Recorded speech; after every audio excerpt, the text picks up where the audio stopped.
Independent news. অতিথি পাখির সবচেয়ে বড় বিচরণ ক্ষেত্র সুনামগঞ্জের মাদার ফিশারিজ খ্যাত টাঙ্গুয়ার হাওর। প্রতি বছরের মতো এবারও হাজার হাজার পাখির ওড়াউড়িতে মুখরিত হয়ে উঠছে এই জলাশয়। কিন্তু রক্ষণাবেক্ষণ আর অসাধু পাখি শিকারীদের কারণে দিনে দিনে কমছে পাখির উপস্থিতি। উড়ছে পাখি, ভাসছে পাখি, অতিথি এসব পাখির কলকাকলিতে মুখর হয়ে উঠছে সুনামগঞ্জের টাঙ্গুয়ার হাওর।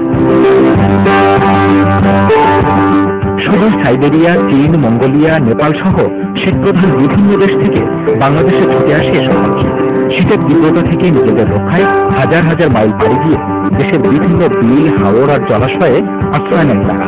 অন্যান্য বছর নভেম্বরের মাঝামাঝি থেকেই পাখি আসা শুরু হলেও এবার টাঙ্গুয়ার হাওরে পাখির দেখা মিলছে গত কয়েকদিন ধরে।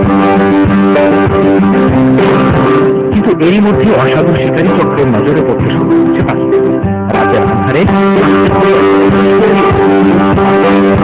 প্রথম জীবনে আসার পরে আমি টাঙ্গুয়ার যেদিকে তাকাইছি শুধু পাখি, অতিথি পাখি এবং মৎস্য আমার চোখে পড়েছে, কিন্তু আজকে তেমন একটা পাখি চোখে পড়ে নাই। আমার মনে হয় যে এখানে যে পাখি শিকার করার কারণেই এই পাখি আসা এখানে কমে গেছে। স্থানীয়রা বলছেন শিকার ও পরিবেশের বিরূপ প্রভাবের কারণে প্রতি বছরই ধীরে ধীরে কমছে পাখির আগমন। তাই হাওরের জীববৈচিত্র্য রক্ষায় প্রশাসনের আরো কঠোর হওয়ার দাবি জানিয়েছেন তারা।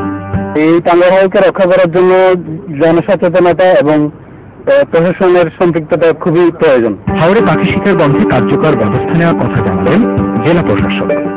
আমরা আগে থেকে সতর্ক যাতে এই পাখি তারা কোনো রকমের যাতে পাখিকে কোনো রকম ডিস্টার্ব না করে, পাখির সাধারণ চলাফেরা যাতে কোনো রকম বিঘ্ন সৃষ্টি না করতে পারে আমাদের ম্যাজিস্ট্রেট এবং টাঙ্গুয়ার হাওরে আছে। জলাভূমি ও জৈব পরিবেশ সংরক্ষণ বিষয়ক আন্তর্জাতিক কনভেনশন অনুযায়ী সুন্দরবনের পরেই বাংলাদেশে রামসার সাইটের মর্যাদা দেওয়া হয়েছে এই টাঙ্গুয়ার হাওরকে।